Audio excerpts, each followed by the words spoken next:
каждом участке находятся перчатки, маски, одноразовые, ручки, средства индивидуальной защиты. Все члены комиссии тоже находятся в масках, в перчатках. То есть на каждом избирательном участке безопасность обеспечена 100%. На сегодняшний день, вот сегодня 1 июля, на 14 часов проголосовало у нас 38% от всех жителей Мирнинского района.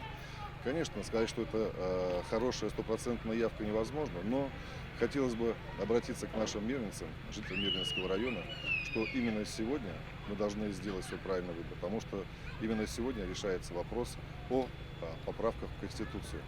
И это выбор каждого жителя нашей Российской Федерации. Замечаний, нарушений не было, потому что мне, как председателю районного совета, было бы уже известно о каких-либо нарушениях.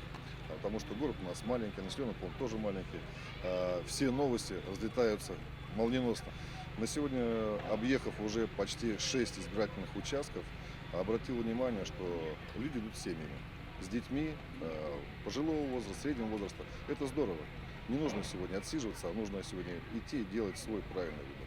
Также, наверное, обратили внимание, что на каждом избирательном участке находятся общественные народные наблюдатели. Те, которые непосредственно следят за безопасностью любого гражданина, который пришел на избирательный участок.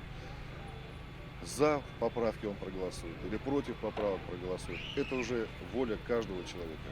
И здесь он, индивидуально находясь в отдельной кабинке, ставит там галочку, где подсказывает ему совесть.